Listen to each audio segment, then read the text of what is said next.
გლდანის ციხეში განგაში ღამის პირველ საათზე გამოცხადდა. საქართველოს ყველაზე დიდი ციხის პირველი კორპუსის მეორე საკანთან კონტროლიორები და ოფიცრები დაჭრილი თანამშრომლის გადარჩენას ცდილობდნენ. 22 წლის ბადრაგს, რომელიც სისხლის განიცლებოდა, 4 ჭრილობა პატიმარმა მინის ნატეხით მიაყენა. ბადრაგი პატიმარმა გლდანის ციხეში მუცლის, ხელის და კეფის არეში დაჭრა. დაჭრა კონტროლიორი პატიმარმა. შუშა გაუმტვრევია ოთახში, შემოუხვევია ეს სახელოზე, რომ თვითონ ხელი არ დაზიანებოდა.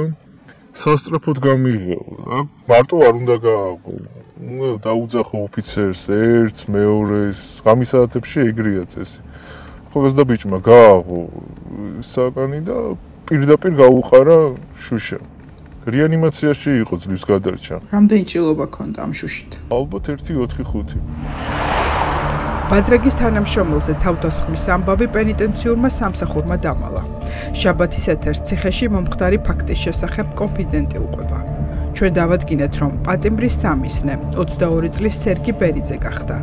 ციხის კონტროლიორზე თავდასხმის ამბავი დაგვიდასტურა მამამ ნიკო ბერიძემ. სერგის ჯანმრთელობის მდგომარეობა მაინტერესებდა. უკეთ არის ახლა?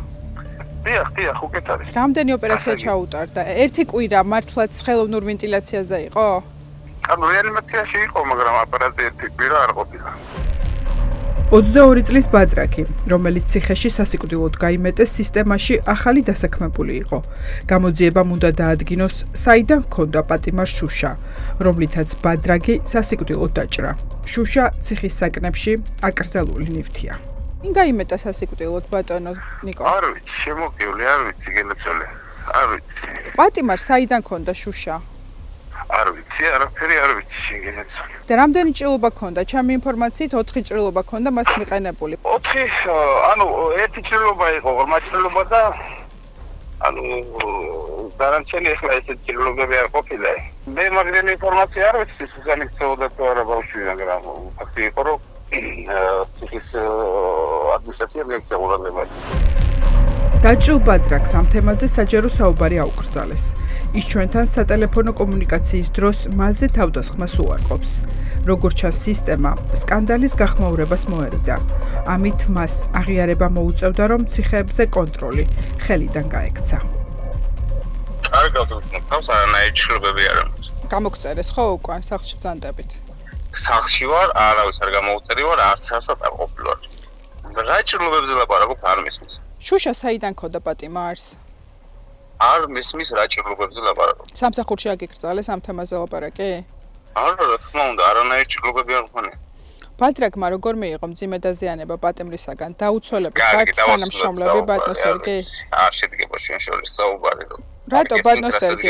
ისე უბრუნდებით მერვე დაწესებულებაში? არცადაც არ წავსულ ვარ. მად მუშაობ. და დაბრუნდებით, როდის გახვალთ სამსახურში? მად მუშაობ, დავბრუნდები რას ქვია? ახლა არ ხართ სამსახურში და როდის მიბრძანდებით სამსახურში? ეს შემისმენა არ არის. როდის იქნება თქვენი სვენა? ცოტა ხნით, არცადაც არ წავსულ ვარ, ჩაულებრივად მუშაობ. რამ განაპირობა თქვენი დასვენება და შეებულება ბატონო სერგი? დაჭრილი ამბავს მალავს, თუმცა ჩვენ ციხეში მასზე მომხდარი თავდასხმა, მისი ოჯახის 2 წევრმა, მამამ და ბებიამ დაგვიდასტურა. ვინ გაიმეტა ეს სასიკვდილოდ? რა ვიცი, რა ციხეში. ციხეში. ცუდად იყო, ხო? კი. რამდენი ჭრილობა ქონდა? არ ვიცი. ბევრი. არ ვიცი, ბევრი ქონა თუ ცოტა არ ვიცი. ქონდა და ისე რამდენი ქონდა არ ვიცი. სამწყობაში იყო, ხო? კი. დაახლოებით რამდენი ხანი მკურნალობდა? ალბათ 6-7 დღე. სამსახურში არ დაბრუნებულა, ხო ჯერ? არა. აპირებს? არა მგონი არ ვიცი. მე რა ვიცი ახლა გოგო საიდან ქონდა შუშა პატიმარს, მე მაღაზე ლაპარაკი საერთოდ ნერვებზე მშლივის. ციხის მერვე დაწესებულებაში ბადრაგის დაჭრის ფაქტი იუსტიციის მინისტრმა დაგვიდასტურა. პაატასალია ამბობს, რომ 22 წლის სერგი ბერიძის დაჭრის ფაქტს გენინსპექცია იძიებს. 22 წლის სერგი ბერიძეს 4 ჭრილობა ერთმა პატიმარმა მიაყენა მხოლოდ? გამოძიება რომ დასრულდება, მე გეტყვით ყველა დეტალს. აი, ციხის კონტროლი ვერ ხდება თუ რასთან გვაქვს საქმე? აი, შუშა საიდან ქონდა ბატონო პატიმარს?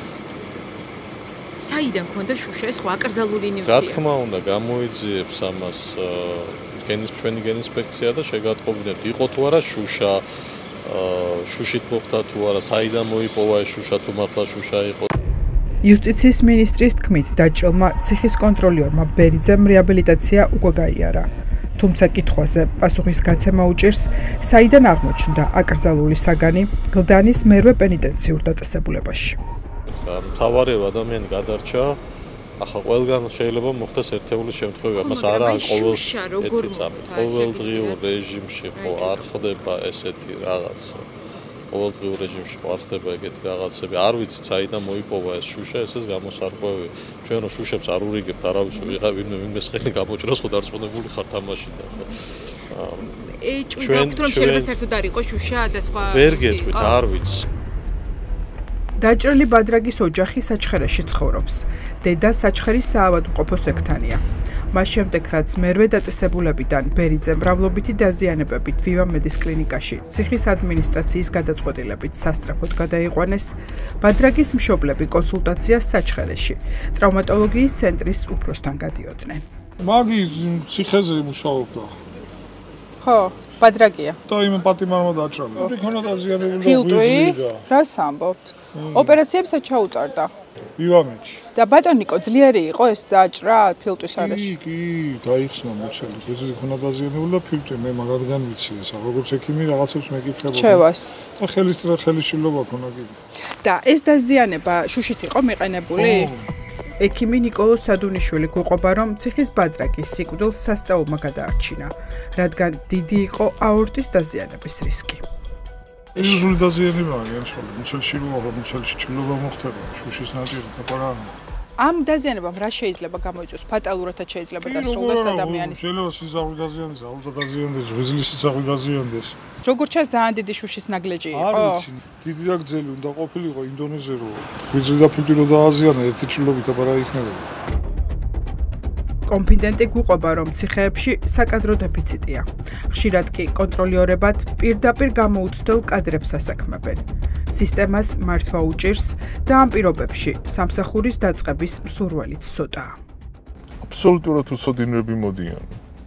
და მე ძალიან არაკომპეტენტური ახალგაზრდა ბიჭები პირდაპირ მოდიან ამ ბადრაგებად კონტროლიორები. არანაირი ტრენინგი თქვათ რომ ამუშავენ იქნება ვერ გაჩავს.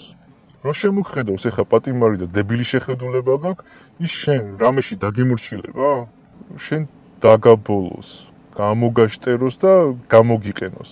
მეტრანახევრიანი ბიჭები. ამას რო შეხედავს ეხა პატიმარი, ის მომდება რომ წესრიგში იყოს? საქსტატის აგვისტოსთვის ოფიციალური მონაცემების მიხედვით გლდანის ქსნის და ქუთაისის მეორე დაწესებულებების ციხეები გადავსებულია. საქართველოს ციხეებში ოქტომბრის მონაცემებით 10528 პატიმარია. პატიმრების რაოდენობა დასაშვებს ზღვარზე მეტია სამ ციხეში: გლდანში, ქუთაისში და ქსანში. თუმცა ყველაზე მეტად პატიმრების რაოდენობა დასაშვებს ზღვარს აჭარბებს გლდანის ციხეში 418 პატიმრით. მაჩვენებლით საქართველოს რაც დღეს პატიმარი ყავს, ამდენი პატიმარი მხოლოდ 2015 წელს იყო საქართველოში. იმის შემდგომ დაახლოებით 9000-ის ფარგლებში იყო წლიური მაჩვენებელი, მაგრამ წელს გვაქვს უპრეცედენტოდ მაღალი ზრდა, ანუ წარმოიდგინეთ 18%-ით იყო მარტო აგვისტომდე ზრდა და აგვისტოს შემდგომ კიდევ 404 პატიმრით არის გაზრდილი რაოდენობა, როგორც პენიტენციურმა სამსახურმა თქვა რამდენიმე დღის წინ გამოქვეყნებულ პოსტში 13 ოქტომბრის მდგომარეობით 10532 პატიმარი ყავდათ მათ მთელ სისტემაში, რაც საგრძნობლად აღემატება იმ რაოდენობას, რაც იყო წლის დასაწყისში. შედეგად ჩვენ გვაქვს ის მდგომარეობა, რომ სხვადასხვა ციხეში გარკვეულ ლიმიტებს არის გადაცილებული პატიმართა რაოდენობა. როგორ იმართება ახლა ციხე? კონფიდენტი გვიყვება, რომ პატიმრების დიდ ნაწილს საძილე საშუალებებს აძლევენ და ეს პრაქტიკა ციხეებში წლების წინ შემოიტანეს და სულ უფრო ხშირად მიმართავენ. ციხე როგორ უჭიროთ, იცი ამათ? წამლებით. გამოვიდეს ექიმთან, დანიშნულება მიეცი.